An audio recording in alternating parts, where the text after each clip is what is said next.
ফজরের আজান ভেসে আসছিল দূরের মসজিদ থেকে, আর সেই সময় সিজদায় মাথা রেখে কাঁদছিল মায়া। তার চোখের পানি জায়নামাজ ভিজিয়ে দিচ্ছিল। সে শুধু একটা কথাই বলছিল, হে আল্লাহ, আমি যদি মানুষের ঘৃণার কারণ হই তাহলে আমাকে দূরে সরিয়ে নিন, কিন্তু যে মানুষটা আমাকে মানুষ হিসেবে সম্মান দিয়েছে তার জীবনটা নষ্ট হতে দেবেন না। সকালে আব্দুল্লাহ আবার এসেছিলেন, কিন্তু সেদিন মায়া তার সামনে আসেনি। দরজার আড়াল থেকে শুধু শুনছিল। নাসিমা কাপা কণ্ঠে বলল, হুজুর, আপনি আর এই বাড়িতে আসবেন না, মানুষ অনেক কথা বলে। আব্দুল্লাহ কিছুক্ষণ চুপ রইলেন, তারপর শান্ত গলায় বললেন, মানুষ তো নবীদের নিয়েও কথা বলেছে খালাম্মা, সত্যের পথে হাঁটলে কথার অভাব হয় না। নাসিমার চোখ ভিজে গেল। সে বলল, আমার মেয়ের জীবনটা অনেক কষ্টে গেছে, আমি চাই না আপনার জীবনটাও নষ্ট হোক। আব্দুল্লাহ ধীরে উত্তর দিলেন, যে মেয়েটা রাতের পর রাত আল্লাহর কাছে কেঁদে কেঁদে হেদায়েত চায়, সে নষ্ট হতে পারে না। দরজার আড়ালে দাঁড়িয়ে মায়ার বুকটা হু হু করে উঠল। তার জীবনে কেউ কখনো তাকে এত সুন্দর কথা বলেনি। সেদিনের পর আব্দুল্লাহ আর আগের মতো আসতেন না, দূর থেকে শুধু খোঁজ নিতেন। কিন্তু মায়া প্রতিদিন কোরআন পড়ত। এক একটা আয়াত পড়তে পড়তে তার ভিতরটা বদলে যাচ্ছিল। যে মেয়েটা একসময় নিজের পরিচয় শুনে কাঁদত, সেই মেয়েটা এখন তাহাজ্জুদে দাঁড়িয়ে আল্লাহর সাথে কথা বলত। রাতের অন্ধকারে সে তিলাওয়াত করত, আর নাসিমা চুপচাপ মেয়ের মুখের দিকে তাকিয়ে কাঁদত। একদিন নাসিমা বলল, মা, তোরে পড়তে দেখলে আমার মনে হয় আল্লাহ আমারে এখনও ভুলে যায় নাই। মায়া মায়ের হাত ধরে কেঁদে কেঁদে বলল, আম্মু, তুমি খারাপ না, মানুষ তোমারে খারাপ বানাইছে। এই কথাটা শুনে নাসিমা বুক চাপড়ে কেঁদে উঠল, কারণ জীবনে প্রথমবার কেউ তাকে অপরাধী না ভেবে অসহায় মানুষ হিসেবে দেখেছিল। দিন যেতে লাগল। মায়া এখন পুরো পাড়া জুড়ে আলোচনার বিষয়। কেউ বলতো মেয়েটা বদলাইছে, আবার কেউ বিদ্রুপ করত, নাটক করছে।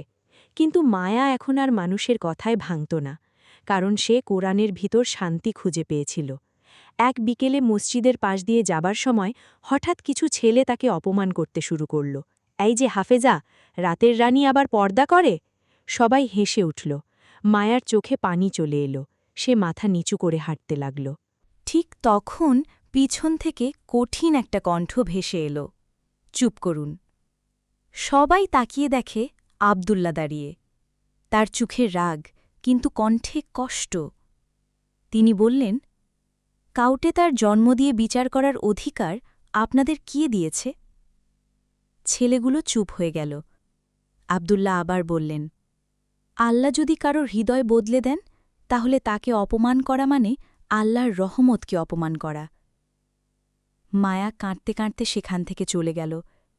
সেদিন রাতে সে আর কোরআন খুলতে পারছিল না, কারণ তার মনে হচ্ছিল সে যেদিকেই যায় সেদিকেই শুধু অপমান। হঠাৎ দরজার বাইরে শব্দ। নাসিমা এসে বলল, মা, হুজুর আইসে। মায়ার বুক কেঁপে উঠল। আব্দুল্লাহ ঘরে ঢুকে শান্ত গলায় বললেন, আজ কোরআন পড়লেননি কেন? মায়া কাঁদতে কাঁদতে বলল, আমি পারব না, মানুষ ঠিকই বলে আমি ভালো না। আব্দুল্লাহ কিছুক্ষণ চুপ করে রইলেন, তারপর খুব ধীরে বললেন, একটা কথা জানেন, সবচেয়ে সুন্দর ফুলও কাদার মধ্যেই জন্মায়। মায়া তাকিয়ে রইল। আব্দুল্লাহ বললেন, আপনার অতীত না, আপনার বর্তমান আর আল্লাহর কাছে আপনার কান্নাই আপনার পরিচয়। এই কথাটা শুনে মায়া ভেঙে পড়ল, হাউমাউ করে কাঁদতে লাগল। আর সেই রাতে অনেক দিন পর আবার কোরআন খুলল সে। তার কণ্ঠে তিলাওয়াত ভেসে উঠল, এত মায়াবী, এত কষ্টভরা, যেন প্রতিটা আয়াত তার নিজের জীবনের গল্প। বাইরে দাঁড়িয়ে আব্দুল্লাহ নিঃশব্দে শুনছিলেন, আর তার চোখ বেয়ে পানি পড়ছিল। কয়েক মাস পরে মায়া পুরো কোরআন পড়তে শিখে যায়। এলাকার কিছু নারী এখন তার কাছে কোরআন শিখতে আসে। যে মেয়েটাকে একসময় সবাই ঘৃণা করত, আজ তার মুখ থেকে কোরআনের আয়াত শুনে মানুষ কাঁদে। নাসিমা প্রতিদিন আল্লাহর কাছে শুকরিয়া আদায় করত, কিন্তু সুখ যেন তাদের জীবনে বেশি দিন টিকে থাকল না। এক রাতে নাসিমার শরীর হঠাৎ খুব খারাপ হয়ে গেল। শ্বাস নিতে পারছিল না। মায়া পাগলের মতো কাঁদছিল। আব্দুল্লাহ ডাক্তার নিয়ে এলেন, ওষুধ দিলেন, দোয়া পড়লেন। কিন্তু নাসিমা বুঝে গিয়েছিল তার সময় শেষ। সে মায়ার হাত শক্ত করে ধরে বলল, মা, আমি সারা জীবন পাপের ভিতরে ছিলাম, কিন্তু তোরে দেখে আমার মনে হয় আল্লাহ হয়তো আমারে মাফ কইরা দিব। মায়া চিৎকার করে কাঁদতে লাগল, এমন কথা বলো না আম্মু। নাসিমা কাঁপা কণ্ঠে বলল, একটা কথা রাখবি? কি আম্মু? নাসিমা চোখ ভেজা হাসি দিয়ে বলল, কোরআন ছাইরা যাইস না কখনো। তারপর ধীরে ধীরে তার হাতটা নিস্তেজ হয়ে গেল। মায়া কয়েক সেকেন্ড বুঝতেই পারেনি কি হয়েছে।